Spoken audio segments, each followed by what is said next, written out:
Hello दोस्तों, नमस्कार। स्वागत है आपका आपके अपने YouTube channel crack exam with Vineet पर। आज है 28 नवंबर 2024। आज के जितने भी महत्वपूर्ण करंट अफेयर के क्वेश्चन बनेंगे हम इस सेशन में डिस्कस करेंगे। साथ ही साथ उनसे रिलेटेड जितने भी स्टैटिक फैक्ट होंगे उनके बारे में मैं इस वीडियो में आपको बताने वाला हूँ। इसलिए सेशन को बड़े ही ध्यान से और एंड तक ज़रूर देखना। सेशन के एंड में मैं आपसे एक क्वेश्चन पूछूंगा, उस क्वेश्चन का आंसर सभी को वीडियो के नीचे दिए हुए कमेंट बॉक्स में लिखकर बताना है। तो चलिए चलते हैं आज के क्वेश्चन पर। पहला क्वेश्चन है, हाल ही में वरिष्ठ आईपीएस रश्मि शुक्ला को किस राज्य का फिर से डीजीपी नियुक्त किया गया है? इसका राइट आंसर महाराष्ट्र। रश्मि शुक्ला आईपीएस अधिकारी हैं। रश्मि शुक्ला, इन्हें फिर से महाराष्ट्र का डीजीपी नियुक्त कर दिया गया है।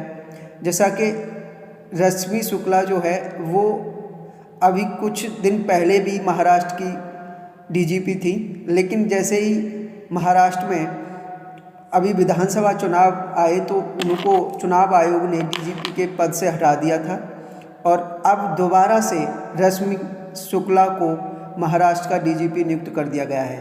अब बात महाराष्ट्र की है तो महाराष्ट्र की राजधानी मुंबई, मुख्यमंत्री एकनाथ शिंदे और राज्यपाल हैं सीपी राधाकृष्णन। याद रखिए। Next question, question number 2। हाल ही में वरिष्ठ आईपीएस दीपम सेठ को किस राज्य का डीजीपी नियुक्त किया गया है? इसका राइट आंसर उत्तराखंड। उत्तराखंड का डीजीपी नियुक्त कर दिया गया है आईपीएस दीपम सेठ को। किसको? दीपम सेठ। दीपम सेठ उत्तराखंड के नए डीजीपी बन गए हैं। याद रखिए। Next question, question number 3। हाल ही में किसके द्वारा लिखित पुस्तक बियॉन्ड द हिग्स बोसन विमोचन किया गया है?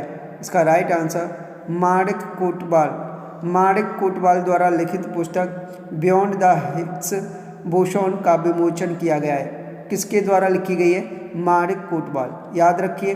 बढ़ते हैं नेक्स्ट क्वेश्चन पर, क्वेश्चन नंबर 4।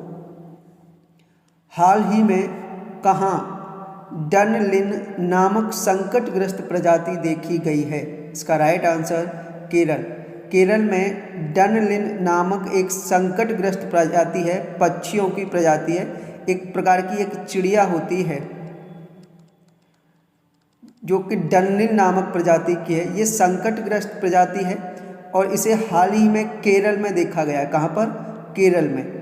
अब बात केरल की है तो केरल की राजधानी तिरुवनंतपुरम, मुख्यमंत्री पिनराई विजयन और राज्यपाल हैं आरिफ मोहम्मद खान। याद रखिए। Next question, question number 5। हाल ही में भारत यूरोपीय संघ ऊर्जा पैनल की 10वीं बैठक कहाँ आयोजित हुई है? इसका राइट आंसर ब्रुसेल्स में। ब्रुसेल्स में भारत यूरोपीय संघ ऊर्जा पैनल की 10वीं बैठक आयोजित हुई है। कहाँ पर? ब्रुसेल्स में। याद रखिए। Next question, question number 6। हाल ही में किसने लैंगिक हिंसा के खिलाफ नई चेतना अभियान शुरू किया है? इसका राइट आंसर शिवराज सिंह चौहान। केंद्रीय मंत्री शिवराज सिंह चौहान ने लैंगिक हिंसा के खिलाफ नई चेतना अभियान शुरू किया है। अभियान का नाम क्या है? नई चेतना। याद रखिए। बढ़ते हैं नेक्स्ट क्वेश्चन पर, क्वेश्चन नंबर 7। हाल ही में यामांडू ओरसी किस देश के राष्ट्रपति का चुनाव जीता है? इसका राइट आंसर उरुग्वे। उरुग्वे के नए राष्ट्रपति बन गए हैं यामांडू ओरसी। कौन? यामांडू ओरसी ने उरुग्वे के राष्ट्रपति का चुनाव जीत लिया है। किसने? यामांडू ओरसी ने। अब बात उरुग्वे की है तो उरुग्वे की राजधानी मोंटेविडियो और मुद्रा है उरुग्वे पीसो और राष्ट्रपति बन गए हैं यामांडू ओरसी। याद रखिए।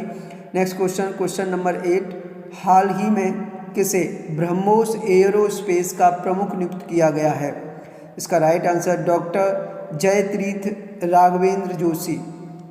डॉक्टर जयतीर्थ राघवेंद्र जोशी को ब्रह्मोस एयरोस्पेस का प्रमुख नियुक्त किया गया है। किसे? डॉक्टर जयतीर्थ राघवेंद्र जोशी को। याद रखिए। Next question, question number 9। हाल ही में 40वां Akhil Bharatiya governor gold cup अंतर्राष्ट्रीय फुटबॉल टूर्नामेंट कहाँ शुरू हुआ है? इसका राइट आंसर गंगटोक में। सिक्किम की राजधानी गंगटोक में 40वां Akhil Bharatiya governor gold cup अंतर्राष्ट्रीय फुटबॉल टूर्नामेंट शुरू हुआ है। कहाँ पर? गंगटोक में। याद रखिए। बढ़ते हैं नेक्स्ट क्वेश्चन पर। क्वेश्चन नंबर 10, हाल ही में किस भाषा में भारतीय संविधान का अनावरण किया गया है? इसका राइट आंसर संस्कृत और मैथिली। संस्कृत और मैथिली दो नई भाषाओं में भारतीय संविधान का अनावरण किया गया है। किस किस में? संस्कृत में और मैथिली में। याद रखिए। नेक्स्ट क्वेश्चन, क्वेश्चन नंबर 11, हाल ही में IPL इतिहास की नीलामी में बिकने वाले सबसे युवा खिलाड़ी कौन बने हैं? इसका राइट आंसर वैभव सूर्यवंशी। वैभव सूर्यवंशी, जिनकी उम्र केवल और केवल 13 साल है। 13 साल की उम्र में IPL इतिहास में ये पहले सबसे युवा खिलाड़ी बन गए हैं, जिन्हें RR यानी राजस्थान रॉयल्स ने 1.10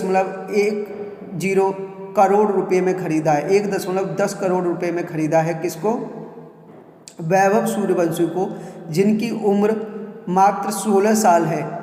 ये IPL इतिहास में सबसे कम उम्र के युवा खिलाड़ी बने हैं जो अब तक रहे हैं। किसने, ये ध्यान रखना, किस टीम ने खरीदा है? राजस्थान रॉयल्स ने। कितनी कीमत में? 1.10 करोड़ रुपए में। ठीक है, याद रखिए। नेक्स्ट क्वेश्चन, क्वेश्चन नंबर 12, भारतीय संविधान दिवस कब मनाया जाता है? इसका राइट आंसर 26 नवंबर को। 26 नवंबर को प्रत्येक वर्ष भारतीय संविधान दिवस मनाया जाता है। भारतीय संविधान दिवस 26 नवंबर को ही मनाया जाता है। क्यों? क्योंकि 26 नवंबर 1949 को हमारे भारतीय संविधान को अपनाया गया था। कब? 26 नवंबर 1949 को। तो इसीलिए 26 नवंबर को भारतीय संविधान दिवस के रूप में मनाया जाता है। याद रखिए। ये थे आज के महत्वपूर्ण करंट अफेयर के क्वेश्चन। कमेंट में लिखकर बताइए कि आपको हमारा सेशन कैसा लगा। अगर आपको सेशन पसंद आया हो तो सेशन को ज़्यादा से ज़्यादा लाइक और ज़्यादा से ज़्यादा शेयर करना। जहाँ जहाँ भी आप शेयर कर सकते हो, इंस्टाग्राम, फेसबुक, टेलीग्राम, हर जगह पर सेशन को पहुँचाना है। दूसरा, जो पहली बार आज हमारे सेशन को देख रहे हैं या हमारे चैनल पर पहली बार विजिट कर रहे हैं, वो प्लीज़ चैनल को सब्सक्राइब कर लेना और बेल आइकन पर प्रेस कर लेना, क्योंकि इसी चैनल पर फ्री ऑफ कॉस्ट आपको मैथ्स की क्लास मिल जाएगी, करंट अफेयर की क्लास मिल जाएगी और रीजनिंग की क्लास मिल जाएगी। आप किसी भी कॉम्पिटिटिव एग्जाम की तैयारी कर रहे हैं, जैसे कि SSC, रेलवे, पुलिस या अदर कोई कॉम्पिटिटिव एग्जाम जिसमें मैथ्स से क्वेश्चन पूछे जाते हैं, करंट अफेयर से क्वेश्चन पूछे जाते हैं या रीजनिंग से क्वेश्चन पूछे जाते हैं, इन सभी सब्जेक्ट की तैयारी आप फ्री ऑफ कॉस्ट हमारे चैनल पर कर सकते हैं। इसलिए चैनल को सब्सक्राइब कर लेना और बेल आइकन पर प्रेस कर लेना। दूसरी एक महत्वपूर्ण सूचना कि इसी चैनल पर डेली 8 PM पर शाम को 8 बजे लाइव क्लास शुरू हुई है और वो लाइव क्लास है RRB एग्ज़ाम 2024 के। RRB एग्ज़ाम 2024 को टारगेट करते हुए RRB यानी रेलवे के जितने भी एग्ज़ाम हैं, ALP, technician, RPF, NTPC, group D, किसी भी एग्ज़ाम को आप देना चाह रहे हो और उसमें अगर मैथ्स को लेकर कोई प्रॉब्लम है तो ये RRB एग्ज़ाम 2024 के लिए मैथ्स PYQ, मैथ्स के प्रीवियस ईयर के क्वेश्चन 8 PM लाइव क्लास कराए जाते हैं। शाम को डेली 8 बजे क्लास होती है, जिसमें मैथ्स के प्रीवियस ईयर के क्वेश्चन हम सॉल्व कर रहे होते हैं। सॉल्व करने के साथ साथ हम उसके कॉन्सेप्ट और लॉजिक सीख रहे होते हैं। बहुत ही बेहतरीन कंटेंट और बहुत ही अच्छे ढंग से सिखाया जाता है। आप क्लास में जुड़ेंगे तो पता चलेगा किस तरह की क्लास है, बड़ा मज़ा आएगा क्लास में। तो शाम को 8 बजे जुड़ना न भूलें RRB एग्ज़ाम 2024 के मैथ्स PYQ की क्लास में। ये आपके लिए बेहतरीन अपॉर्चुनिटी है। कोई भी किसी भी तरह का कोई पेड नहीं है, निःशुल्क यानी फ्री बैच है। शाम को 8 बजे लाइव जुड़ना है और RRB एग्ज़ाम 2024 के लिए मैथ्स PYQ की प्रैक्टिस करनी है। तो ज़रूर जुड़िए शाम को 8 बजे। आई होप आप ज़रूर जुड़ेंगे। और बढ़ते हैं प्रीवियस डे के क्वेश्चन पर। कल की वीडियो में आपसे क्वेश्चन पूछा गया था, हाल ही में कौन IPL इतिहास के सबसे महंगे खिलाड़ी बने हैं? इसका right answer Rishabh Pant. Rishabh Pant IPL इतिहास के सबसे महंगे खिलाड़ी बने हैं। इसके बारे में मैंने बताया था। इनको 27 करोड़ रुपए में लखनऊ ने खरीदा है। लखनऊ ने 27 करोड़ रुपए में खरीदा है। ये IPL के सबसे महंगे खिलाड़ी बन गए हैं। याद रखिए, इसका राइट आंसर सभी लोगों ने बहुत अच्छे तरीके से लिख कर बताया, बहुत सारे लोगों ने डिटेल में लिख कर बताया। मैं बार बार कहता हूँ कि अगर आपको क्वेश्चन के बारे में बहुत ज़्यादा पता है तो उसका आंसर भी आप कमेंट में डिटेल में लिख कर बताया करें, क्योंकि जब आप क्वेश्चन का आंसर डिटेल में लिख देते हो तो ऐसे क्वेश्चनों को आपको रटने या बार बार याद करने की आवश्यकता नहीं रहती। ऐसे क्वेश्चन आपके दिमाग में ऑटोमेटिकली छप जाते हैं। इसलिए जितना भी हो सके क्वेश्चन के बारे में डिटेल में लिखकर जरूर बताया करें। चलिए, आज का क्वेश्चन है, हाल ही में किसने डेविस कप 2024 का खिताब जीता है? आपके ऑप्शन है, option A Italy, option B Netherlands, option C New Zealand और ऑप्शन डी स्पेन। इस क्वेश्चन का राइट आंसर सभी को वीडियो के नीचे दिए हुए कमेंट बॉक्स में लिखकर बताए हैं क्या है क्वेश्चन का राइट आंसर। साथ ही साथ कमेंट में आप अपने विचार भी लिखकर बताइए कि आपको हमारा सेशन, हमारा कंटेंट कैसा लगता है। अगर किसी भी तरह की कोई भी भूल, कोई भी चूक रह जाती है कंटेंट बनाने में या सेशन बनाने में, तो उसको भी आप कमेंट में लिखकर हमें ज़रूर बताएं, जिससे हम उस सेशन में सुधार कर सकें और आगे आने वाले वीडियो में या आने वाले सेशन में आपको सही तरीके से बेस्ट कंटेंट प्रोवाइड करा सकें। इसलिए कोई भी गलती रहती है, कोई भी मिस्टेक हो जाती है तो उसको भी लिखकर बताया करें। और लगे कि सेशन बनाने में और कंटेंट क्रिएट करने में मेहनत की गई है तो सेशन को लाइक करना और ज़्यादा से ज़्यादा शेयर करना न भूलें। आज के लिए इतना ही। Thank you very much. मिलेंगे नेक्स्ट सेशन में। जय हिंद, जय भारत।